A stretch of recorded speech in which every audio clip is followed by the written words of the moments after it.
ఉదయకాల ప్రార్థన. అతి పరిశుద్ధుడా స్తోత్రాలు, సర్వోన్నతుడా వందనాలు, సకల సృష్టికి కారణభూతుడా స్తుతులు చెల్లిస్తున్నాం. గడిచిపోయినటువంటి రాత్రి అంతను కూడా మీ యొక్క రెక్కల చాటును మా అందరిని భద్రపరుచుకున్నందుకు స్తోత్రాలు. మా అందరికీ మంచి నిద్ర దయచేసినందుకు వందనాలు. ఏ దుష్టుడు, ఏ సమస్య, ఏ ప్రమాదం మా దగ్గరికి రాకుండా కాపాడినందుకు వందనాలు. ఎస్ లార్డ్, మరొక శ్రేష్టమైన దినంలో ఈ ఉదయాన్న మమ్మల్ని సజీవులుగా నిలబెట్టారు నాయన. అందును బట్టి కోట్లాది కోట్ల స్తుతులు, స్తోత్రాలు, మహిమ, ఘనత, ప్రభావాలు మీకే చెల్లిస్తున్నాము తండ్రి. ఎస్ లార్డ్, నాలుక చిన్న అవయవమై నేను బహుగా అదిరిపడును అని యాకోబు పత్రిక 3వ అధ్యాయం 5వ వచనం ద్వారా ఆయన ఉదయ కాలాన తెలియజేస్తున్నారు.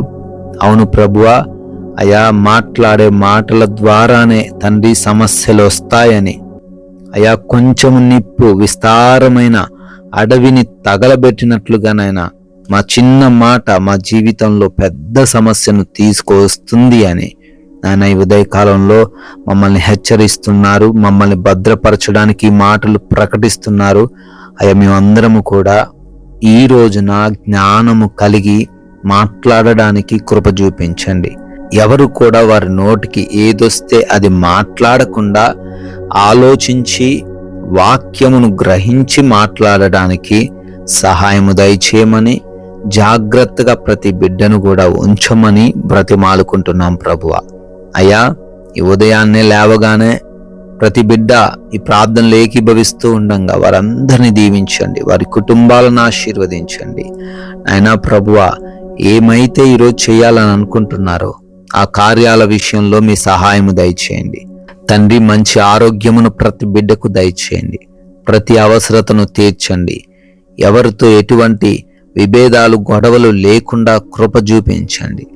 ఎవరు కూడా ఆకలి బాధలు కలిగి లేకుండా సహాయము దయచేయండి నాయన. ఎవరైతే నాయన పనులు చేస్తున్నారో వారి పనులన్నీ కూడా నూరంతలుగా సఫలపడడానికి సహాయము దయచేయండి.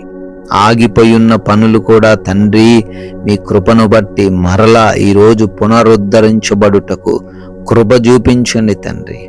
ఆయన నూతనమైన కార్యముల విషయంలో కూడా సహాయము దయచేయండి. వారికి మీరు తోడై ఉండండి, అభివృద్ధిని దయచేయండి తండ్రి. ఆయన ప్రయాణాలలో కూడా మీ కృప చూపించండి. మార్గాలను మీ చేతికి అప్పగిస్తున్నాం, వాహనాలను మీ చేతికి అప్పగిస్తున్నాం. ప్రతి ఒక్కరు కూడా క్షేమ రీతిన ప్రయాణించి మరలా క్షేమముగా గమ్యస్థానాలకు చేరబడే కృప దయచేయమని అడుగుతున్నాం ప్రభువా. ఈ రోజున గృహాలలో ఒంటరిగా ఉంటున్నారు, వారిపైన ఏ దుష్టుడి ప్రభావం ఉండకుండా మీ కంచె కాపుదల వారందరి గృహాల చుట్టూ దయచేయండి తండ్రి. హాస్పిటల్స్కి వెళ్తున్నారు, రిపోర్ట్స్ని, చెకప్స్ని మీకు అప్పగిస్తున్నాం. రిపోర్ట్స్ని తండ్రి వారికి అనుకూలంగా మార్చండి. ఆపరేషన్స్ని మీకు అప్పగిస్తున్నాం తండ్రి. ప్రతి ఆపరేషన్ కూడా విజయవంతంగా ముగించబడే కృప చూపించండి. డెలివరీస్లో నార్మల్ డెలివరీ అవ్వడానికి సహాయము దయచేయండి. ఎగ్జామ్స్ అని, ఇంటర్వ్యూస్ అని వెళ్తున్నారు తండ్రి, జ్ఞానము దయచేయండి. జ్ఞాపక శక్తితో బిడ్డలు నింపండి. మీకు సాక్షులుగా వారు నిలవబడగలిగే భాగ్యము ఈరోజు వారికి దయచేయండి. ప్రాముఖ్యంగా మీ చిత్తం ఏమిటో మేము గ్రహించి మీ చిత్తానుసారంగా జీవిస్తూ మా మాటల విషయంలో, మేము చేస్తున్న పనులలో, మా కనుచూపులో, మా ప్రతి క్రియలో మీ నామాన్ని గణపరిచే వారిగా మా అందరినీ నిలవబెట్టుకోమని, ఆత్మీయ జీవితంలో ఎవరు పడిపోకుండా లేవనెత్తమని బ్రతిమాలుకుంటున్నాం ప్రభువా. ప్రాముఖ్యంగా మీరు మమ్మల్ని ప్రేమించి ఇచ్చిన ఈ రోజును, ఈ సమయాన్ని వ్యర్థమైన వాటికి ఇవ్వకుండా కృప చూపించండి నాయన.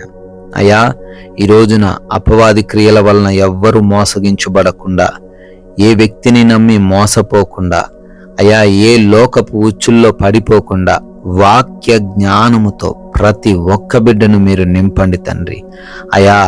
ఎటువంటి అసమాధానకరమైన పరిస్థితుల్లోకి ఎవ్వరూ వెళ్ళిపోకుండా ప్రశాంతంగా, నెమ్మదిగా, ఏ భయము, ఏ కలవరము లేకుండా సమస్త భారం మీ పైన మోపి జీవించే కృపను ప్రతి ఒక్కరికి మీరే దయచేయమని తండ్రి, మీరు చూపించిన ఉన్నతమైన కృపను బట్టి మరొక నూతనమైన సంవత్సరంలోకి ప్రవేశించి బర్త్డేలు, యానివర్సరీలు సెలబ్రేట్ చేసుకుంటున్నారు.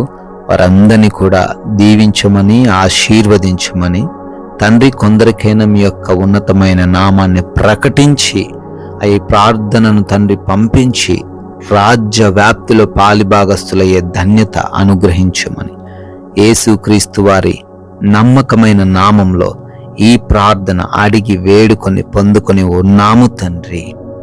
Amen, amen.